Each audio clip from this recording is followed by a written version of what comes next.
Hey guys, welcome back to Modern Chess Games. I took a couple of days off, no videos, but I'm back, so expect more content coming down the pipeline soon. Today we are continuing our coverage of the Sinquefield Cup with another match from round 1.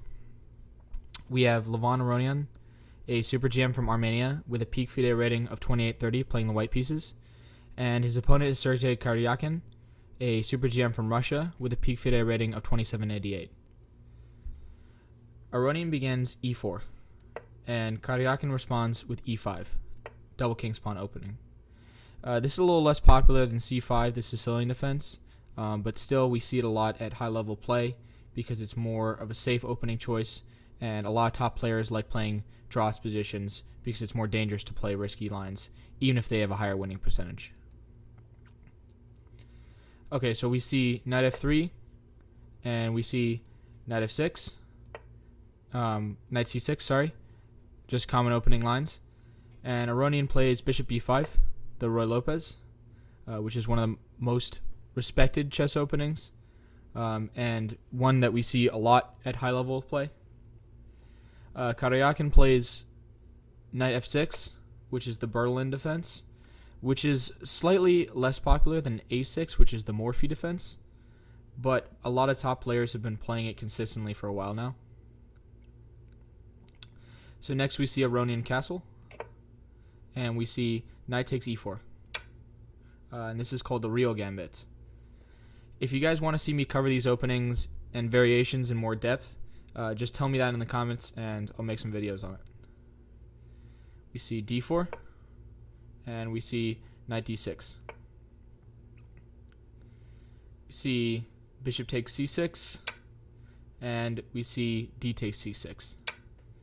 So usually you would want to capture towards and not away from the center, but in this case, taking with the d-pawn can free up this light square bishop to move along this diagonal, and also the queen might be able to be traded off later. So now we have d takes e5, which forces this knight to move. We see knight f5. And now Aronian can exchange queens, like this, and force Karjakin to recapture, which will prevent him from castling. And that's what he does. So we see knight c3 developing his pieces, and we see king e8, which avoids bishop g5 check, and also rook d1 check.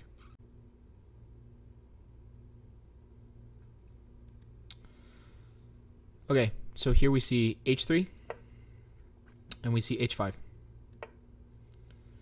We see bishop g5, and we see bishop e6.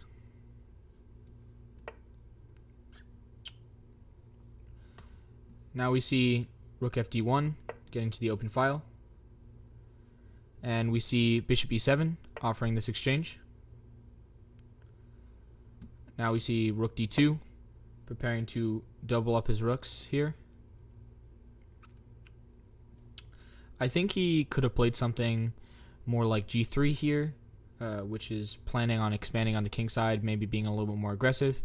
But I think the plan he's going for is fine. So Karjakin plays rook d8, which is offering another exchange.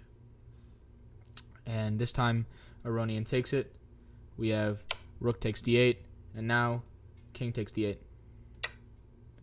And we see rook d1 check, which gets its rook to the open file with tempo because it pushes Karjakin's king off the file. So Karjakin plays king e8, and the position is basically equal. Aronian has this more active rook, and he also has this e5 pawn, which could become, it's on an open file, so it could become a pass pawn later. But Karjakin has the bishop pair, which is really useful in these types of open games when there's material on both sides and the center isn't clogged up by much. So I'd say it's relatively equal. So we see we see b3, and now we see h4, which is preventing g3, because if g3 is played, Then we have h takes g3, and after f takes g3, the h pawn is just hanging to this rook.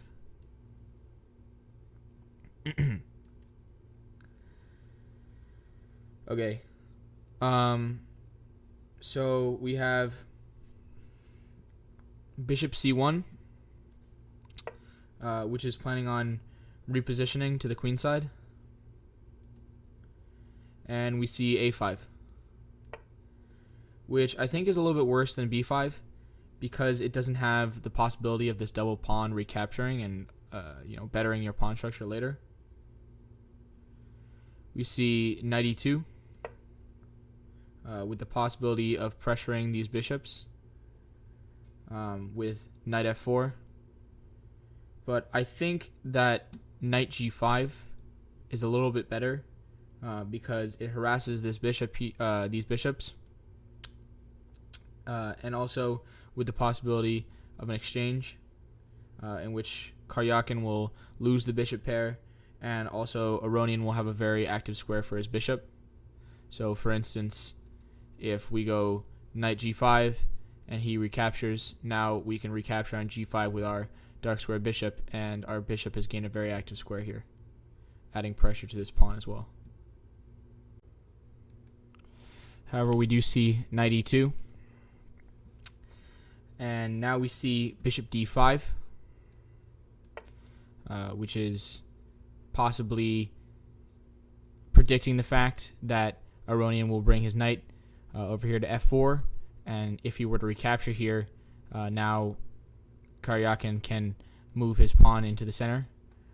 Maybe not so quickly because Aronian will just take it, but that might have been along the lines of what he was thinking. We see knight e1, and now we see bishop e6 just moving back. We see the knight f4 move we were predicting, and we see bishop c8 repositioning. We see knight f3, and now we see rook h6. We see knight h2, which is planning on coming to g4, which would be attacking this rook. And we see rook h8, which is retreating from the possible attack from the knight on g4. Aronian does bring the knight to g4, and we see knight h6 offering up this exchange. We see knight e3 avoiding the exchange, and we see knight f5 once again offering to trade knights. See knight c4 again, denying Karjakin's attempts to simplify, and now we see g5 pushing this knight back. We have knight e2 and b6, and we're seeing a ton of positional maneuvering. Both players are trying to get their pieces to the ideal squares and trying to prod and poke the other player to see if there's some hole or weakness that they possibly can exploit. We have knight d2, we have knight g7, we have knight e4 attacking the g5 pawn, and now we see knight e6, it's again defending it. We have knight f6 check, and Karjakin gives up the bishop pair. Bishop takes, pawn takes back. But at the same time, Aronian locks up this pawn here.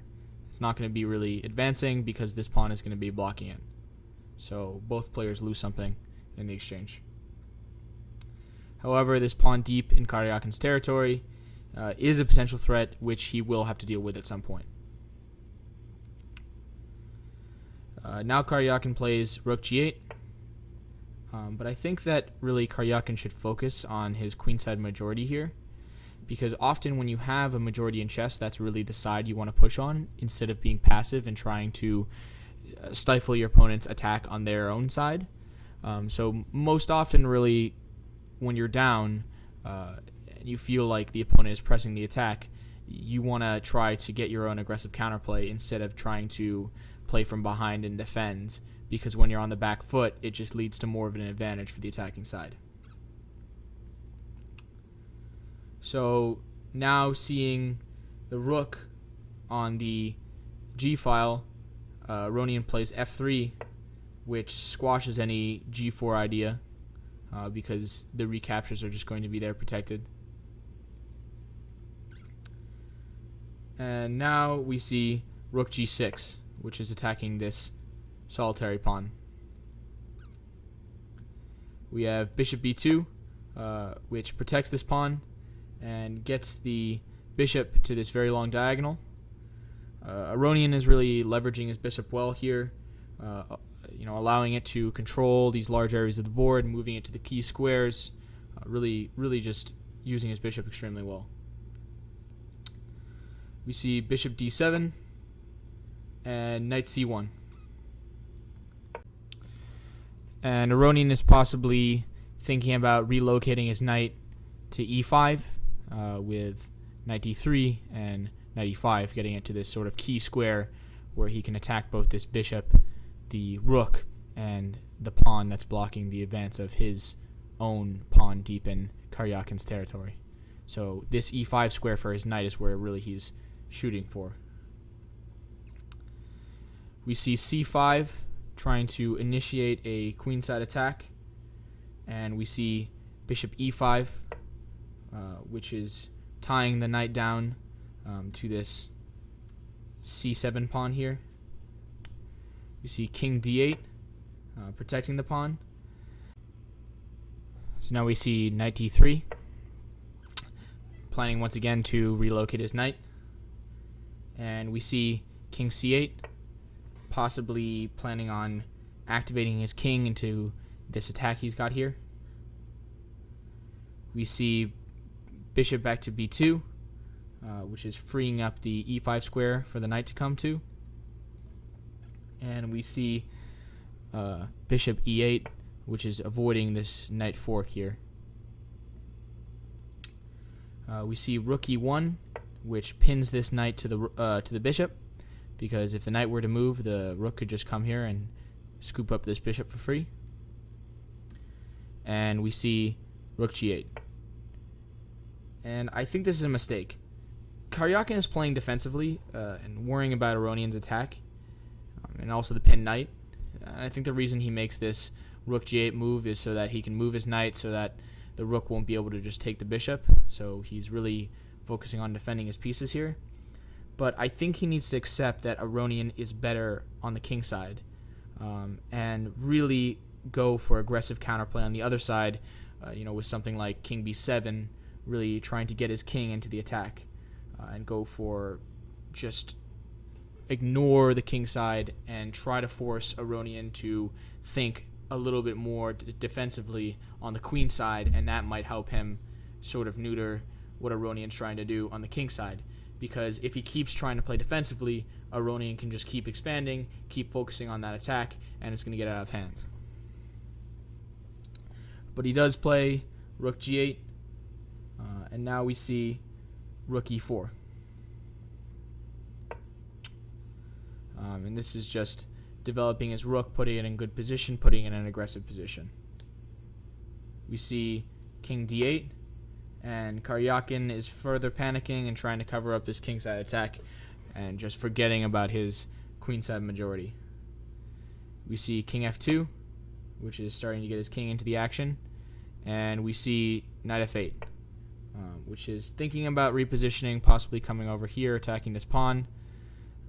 But Karjakin really needs to add pressure back on this pawn if he's going to try and halt Aronian's aggression, which he could be doing by bringing back his rook here, but at the same time, all his defensive moves here are just digging himself deeper into the hole.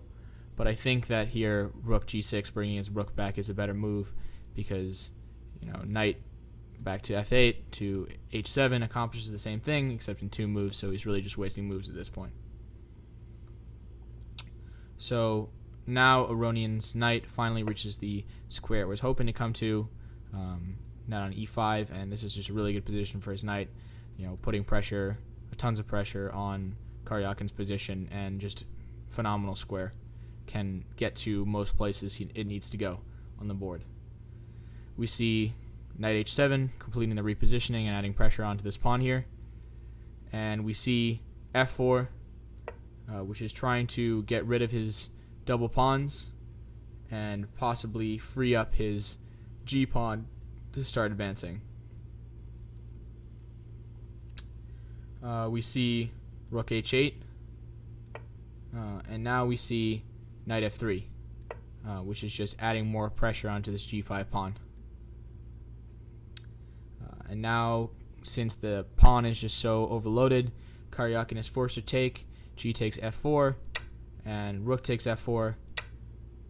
And now, since this rook is defending the f6 pawn, really Aronian is much better because he has this really strong attack. All his pieces are focused in the right place. He has both his rook and his bishop defending this strong forward f pawn, and he has his knight already adding pressure onto this h pawn here.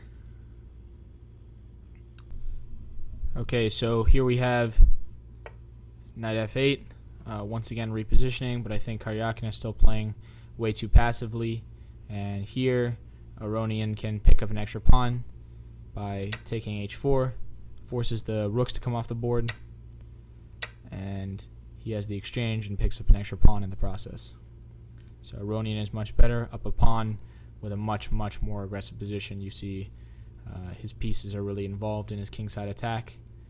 Coming here, he's got this forward pawn, and really Karjakin's pieces are just so passive, and he hasn't really done anything to expand his queenside position. Okay, so here we see bishop c6, but I think that Karjakin here is much better with c4, and you might say, doesn't that just give up a pawn with b takes c4? But it actually doesn't. And while it doesn't equalize, it's definitely a strong defensive resource. I'll give you a second to pause the video and find the line. If you do, write in the comments below.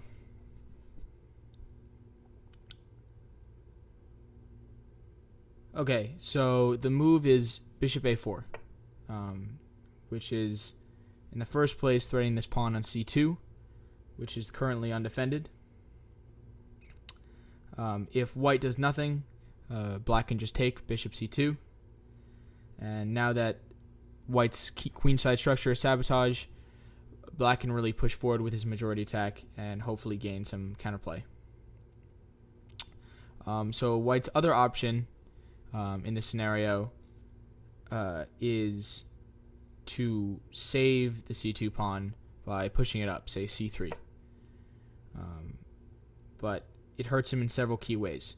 First of all, it keeps these double pawns here, so it hurts his structure. Second of all, it also impedes his ability to intercept this queenside attack, because his pawns are going to be on the single file, and therefore it's not going to be able to defend as well if the pawns start marching in a chain. Thirdly, and most importantly, it blocks off this b2 bishop, which was formerly defending this f6 pawn. So after knight h7, there's no way that white can defend this pawn, and black will just regain his material. So whatever happens, black will hopefully equalize, be probably still down a pawn, but hopefully will mess up white's structure and have good ideas of attacking on the queen side. But unfortunately, we do see bishop c6, and now we see king e3. now that the major pieces are off the board, Aronian centralizes his king, planning on getting into the attack. We see king d7, and now we see g4, which is pushing his majority attack on the king side. We have knight g6, which is bad because after knight takes g6 and f takes g6, the f6 pawn becomes a huge liability and just can, march down and promote. So black is going to have to devote a ton of resources to making sure that this pawn doesn't promote after the only thing stopping it from moving forward gets taken away. So, in fact, we do see Aronian take the exchange. So now we can see this pawn start to move forward. But first, we see bishop e5. And now we see b5, which is desperately trying to generate some kind of pressure. We see bishop takes c7, and you might wonder, well, why can't this king just take this piece for free? But if the king takes the bishop, king takes c7, there's no way he can catch this f6 pawn before it promotes.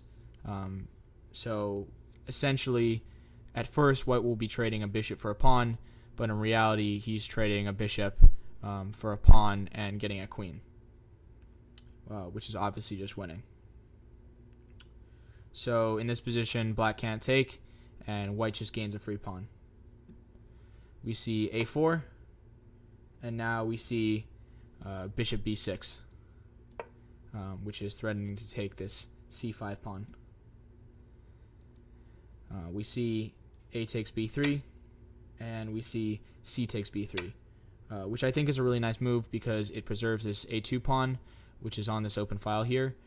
So if something happens and these pawns get disrupted, we could see that this a pawn becomes a dangerous pass pawn in the endgame. We have g5, which is preventing h4. And now we have bishop takes c5.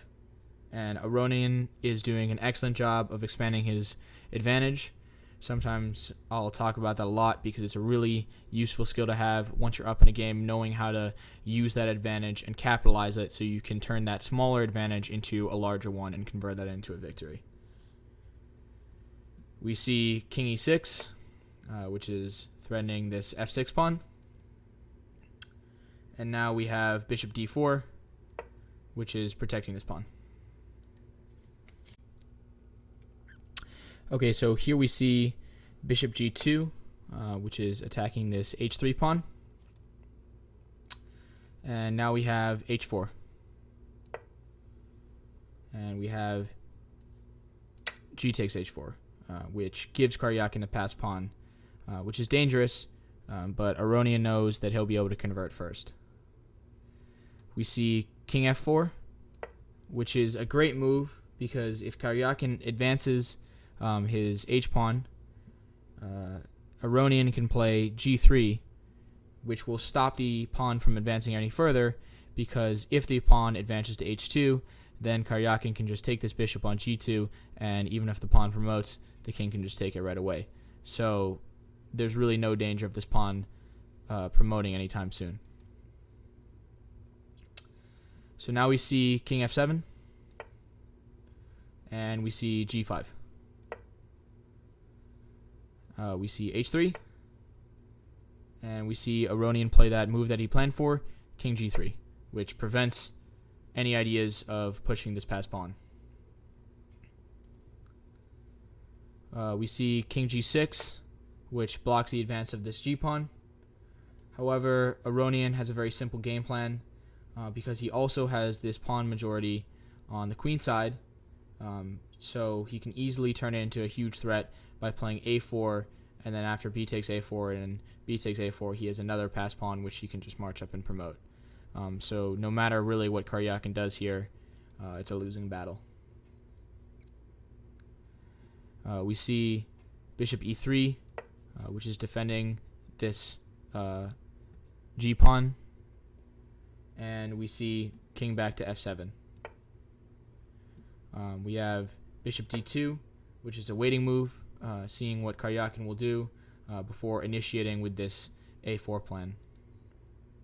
Pros, a lot of times, are very good knowing when to play waiting moves, knowing when just to see and wait what their opponent's going to do, so that they don't rush into an attack, really making sure that it's the right time to initiate that attack. So now we have King G6 coming back, and the crushing blow A4.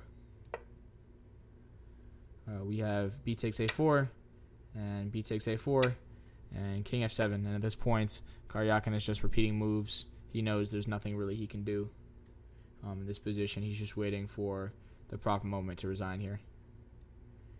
We see A5, and we see Bishop F1, which is still protecting this H3 pawn, but at the same time, it's threatening this A6 square.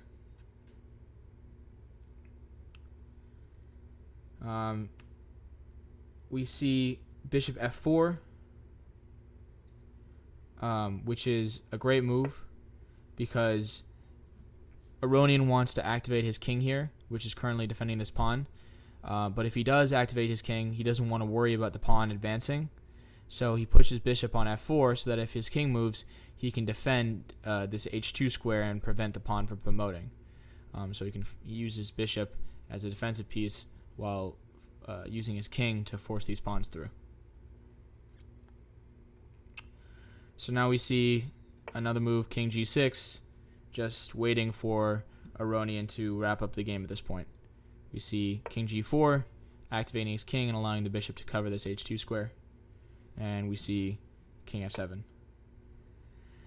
Now King F5, and Karjakin is completely lost. With the king on F5, Aronian can advance his pawns and promote without worrying about the black king taking, because he will have this king here protecting his pawn. So either Karjakin will force himself to get checkmated, or he will have to move, and Aronian will be able to promote. So the game is basically over, but it lasts a few more moves, just Karjakin making sure that Aronian's not going to mess up. We see bishop d3 check. We see king e5, still protecting this pawn. And now we have bishop b2. And we have bishop d6, which is planning on protecting the advance of the a pawn by coming over here, so that either this a pawn will promote or black will be forced off to trade his bishop, at which point the game is basically even more over than it is now. So we have bishop d3 once again. We have king c5, and Karjakin resigns, and he knows that there's nothing he can do to stop Aronian. Either Aronian is going to promote this pawn on a8, or Karjakin is forced to trade off his bishop, most likely by coming here, and after the king moves forward and the pawn moves forward, Karjakin will be forced to take here, the king can take here, and after this bishop is gone, the king can now march back over and force his pawns through, and it's going to be checkmate. So this was an excellent game from Aronian. And it's great that the Sinquefield Cup started off with 2 wins, 2 decisive games, as a large majority of the games at this level are drawn, because top players usually play very safely and don't make many errors. However, wins make for more exciting chess, and it's just really great that we get to see these decisive games right off the bat, so hopefully the tournament continues like this. And very good starts for Mambajarov, who won the game that we covered last time, and Aronian, who won today. But unfortunate for So and Karjakin, who will be looking to gain back their strides in the next round. So hopefully you enjoy the video, and I'll be back soon to cover the next game of round 1. Thanks for watching.